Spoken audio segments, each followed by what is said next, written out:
Hoy quiero realizar un pequeñísimo aporte filosófico de manera simple y entendible para poder comprender un poco mejor el mundo moderno en el que vivimos, un mundo en el cual claramente que todas las líneas progresistas, entiéndase feminismo, transhumanismo, ecologismo, empiezan a aflorar y empiezan a tomar una cosmovisión particular sobre el espectro político, y en este sentido la política empieza, ya sea tanto por espacios más ortodoxos en cuanto a izquierda o en espacios más reveladores de una izquierda cultural, parecen caminar por las mismas líneas, para que se puedan entender en términos simples, desde una izquierda más ortodoxa, como la de Castillo, hasta una izquierda cultural más contemporánea, como la de Trudeau.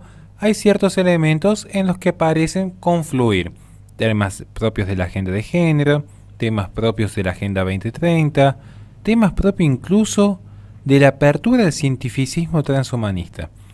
Por eso quiero plantear hoy lo que es la gran falacia del humanismo secular, porque si algo que tienen en común todos estos espacios es la reivindicación del laicismo, la reivindicación de la lucha expresa en contra de la cristiandad. Y alguien diría, no, porque se supone que el Estado laico viene a procurar una suerte de libertad igualitaria hacia todos los credos. Bueno, la evidencia demuestra todo lo contrario. Vayan a ver qué sucede desde Burkina Faso hasta Nicaragua, desde Canadá hasta Holanda. Hay que ser muy cuidadoso, porque desde el poder se está realizando una reingeniería social para borrar justamente la identidad que fue la que conformó Occidente en su gloria hasta, bueno, los periodos revolucionarios. Así pues, lo que es la falacia del humanismo secular se puede ver que es propia de un engreimiento moderno que, si no se identifican los primeros principios indemostrables de la vida, no se debe adscribir a ninguna religión. La religión, según se dice de este engreimiento, es algo que los demás tienen. Los grandes iluminados tienen la verdad, los ignorantes tienen la fe. Este humanismo secular es en donde todos buscan la verdad más profunda en torno a sobre la cual estructurar la vida. Pero aquí está la pregunta, ¿qué hace que la verdad sea verdadera? Eso es lo que se busca encontrar en los esfuerzos más profundos de la filosofía cuando nos encontramos en la coyuntura de tratar de definir qué le da sentido a la propia vida. Todos creemos en lo que creemos, y de hecho Platón, ¿qué diría respecto al conocimiento? Platón, el concepto fundamental sobre el cual luego se va a trabajar todo lo que es desde la epistemología hasta la gnoseología, va a sostener el conocimiento es la creencia verdadera y fundada. Luego claramente que habrá discusiones en torno a qué es una creencia, qué es lo verdadero y qué es lo fundado, pero que ciertamente conocimiento es creencia. Digo porque a veces se piensa que solo los creyentes creen. Y nuestro lento crecimiento hacia la comprensión de que cada uno de nosotros ha sido creado a imagen y semejanza de Dios requiere un gran espacio de humildad. Requiere reconocerse a sí mismo como algo creado, no como algo creador. No es creador a partir del lenguaje, a partir de la palabra, a partir del verbo, un nuevo ser. Porque si algo caracteriza el ecologismo, el transhumanismo, el feminismo, el progresismo en general, es esta noción que desde el verbo se ha de crear un nuevo hombre. Ya quizás no sea el nuevo hombre del materialismo histórico dialéctico, quizás sea el superhombre de Nietzsche, pero siempre está la idea de un nuevo hombre creado por el propio hombre. Sin embargo, los creyentes expresan la verdad desde la propia pequeñez humana, dejando espacio para que los demás puedan encontrar también ese camino hacia la verdad, permitiendo que la dignidad de cada alma encuentre sentido en su existencia a partir de la trascendencia y no de la inmanencia.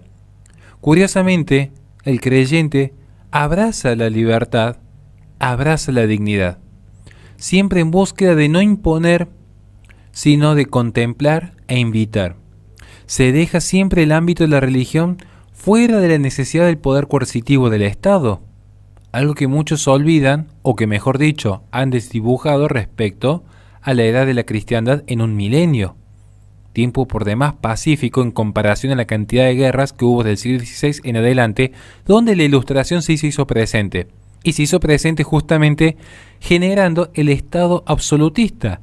No hay que olvidarse que el Estado absolutista no surge en la Edad Media, surge en la Edad Moderna, cuando el antropocentrismo se hizo presente de la mano de la Ilustración. Los que sí se imaginan que no necesitan humildad ante la verdad y que no respetan esta libertad son curiosamente los actuales progresistas. En otros tiempos y lugares, las grandes religiones luchaban a veces para establecer una verdad exclusiva. Esto también es cierto. En los albores de la modernidad en Occidente estaba claro que esto ya no era un modelo a conseguirse.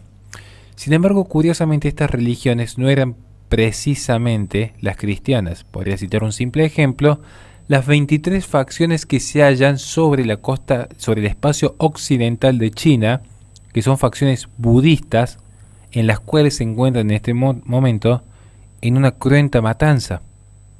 Hay que ser cuidadoso cuando se cree que el cristianismo es el que ha venido a perseguir. Lo que sucede es que hay todo un espacio de propaganda donde se toma desde la excepción la constitución de una regla. Tampoco se puede desconocer que han surgido nuevas religiones que están matando para imponer esta verdad. ¿Cuáles son estas nuevas religiones?, se preguntará algún oyente con un sano juicio. Pensemos rápidamente: el jacobinismo, el comunismo, el progresismo, el socialismo.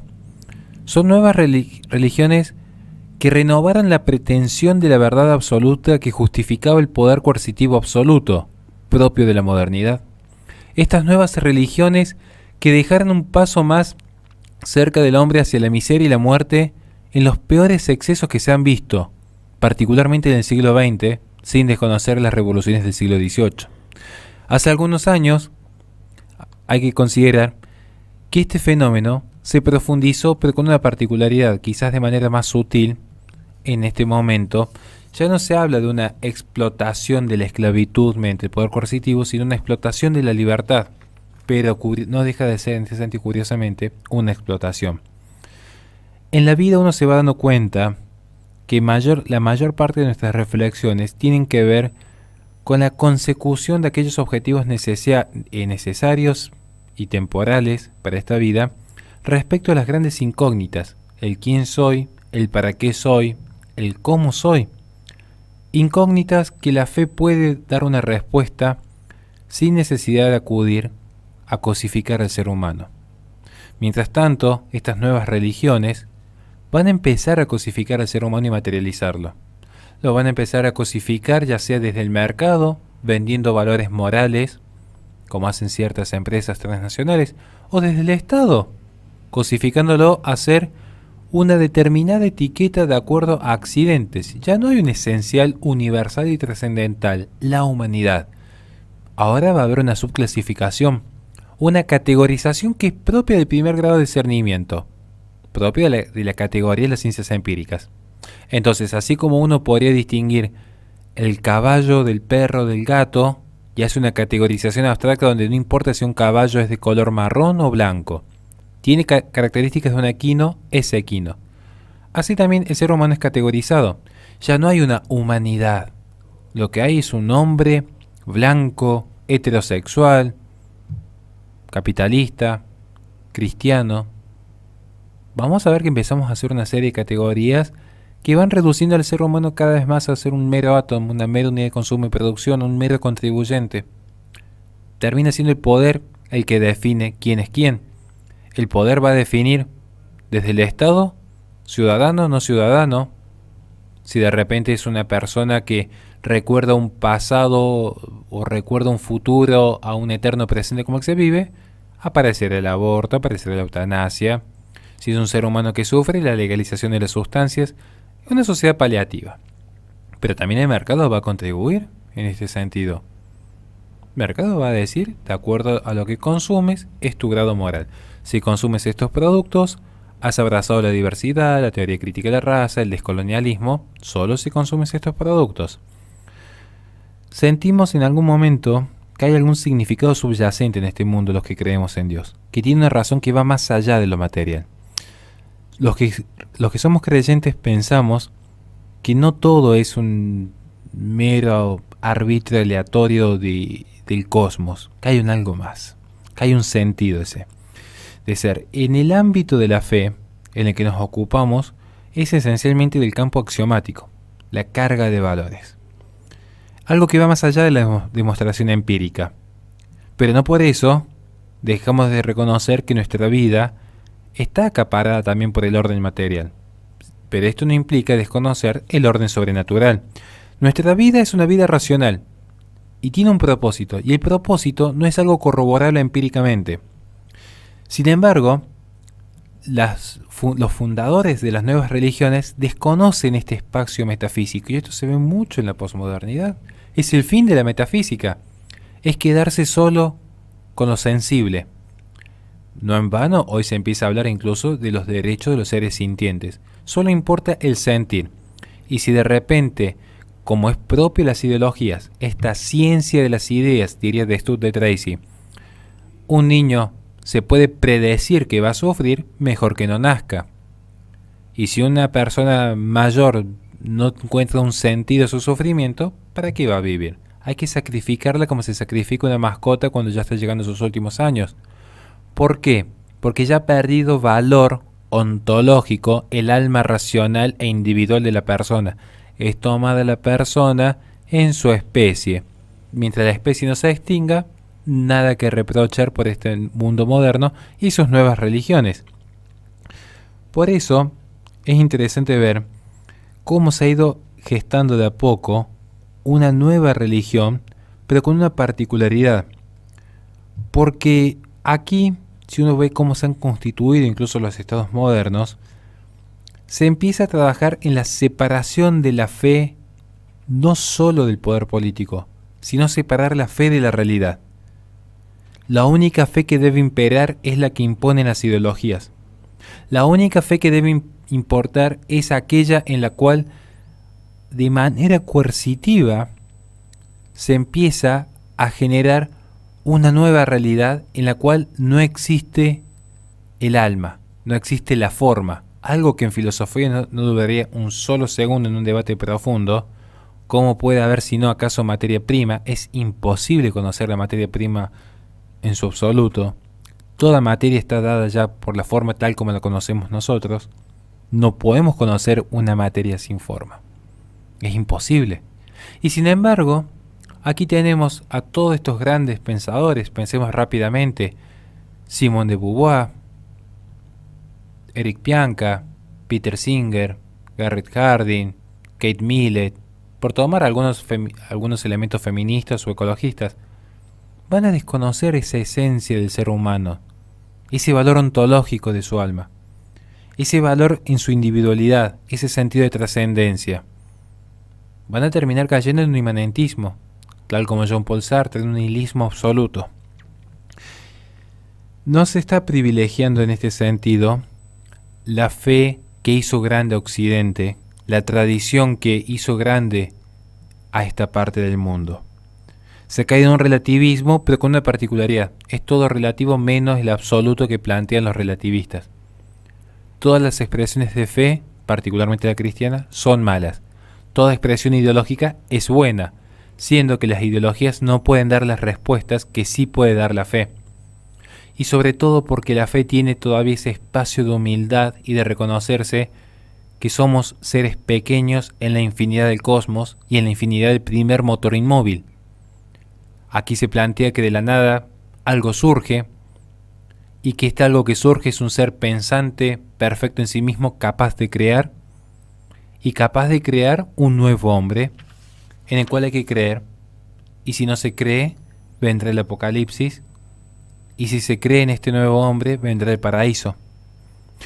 La posición del humanismo secular con la cual uno se está topando de frente día a día asombra, porque tiene una falta de autoconciencia impresionante. Es realmente asombrosamente deshonesta esta posición humanista secular. Si uno empieza a indagar lo que son las filosofías modernas, siempre se está bosquejando críticas tras críticas a las religiones tradicionales. Siempre en una posición de una suerte de superioridad moral propia de este secularismo, pertenecer a la sécula, al siglo, pertenecer a estos 100 años pasajeros, que son un pestañeo en la infinidad del mundo. Sin embargo, incluso esa posición modernista ha sido dejada de lado por una profundización de su vicio, porque como diría Aristóteles, un error leve al inicio termina siendo un error fatal sobre su final. Hoy actualmente el progresismo redunda todo en una cuestión de poder y solo de poder. La voluntad del poder, diría Nietzsche. No es necesario ni siquiera establecer un argumento medianamente racional para poder imponer sus nuevas verdades, porque al menos, estoy pensando en grandes empiristas como David Hume, Bertrand Russell, al menos intentaron generar un sistema sólido en sus creencias. ¿Por qué no hay un Dios?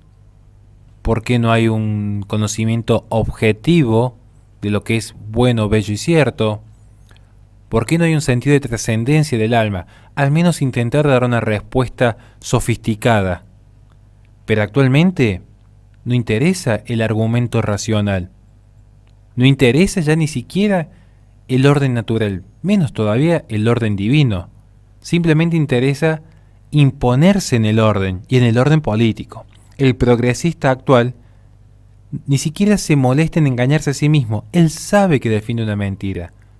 Una mentira tan insostenible, tan falsa, tan llena de pura apariencia sin contenido, que solo aspira al poder, ya sea desde el mercado o desde el Estado, para allí imponer su relato, porque sabe que es un mito, sabe que es una alegoría lo que defiende, pero que no guarda más mínimo vínculo con la realidad física y metafísica, porque hay entes metafísicos que son propios de la realidad.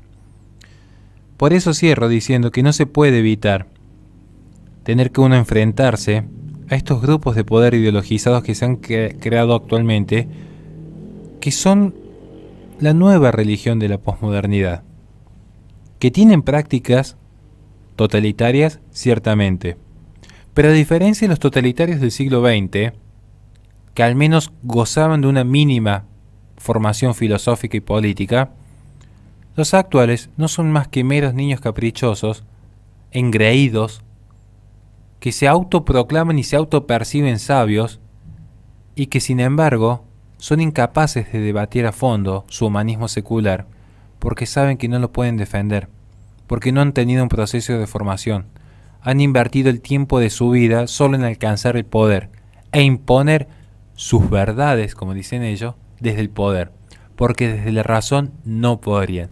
Y curiosamente son los que ahora critican a los que creemos en Dios como sujetos irracionales.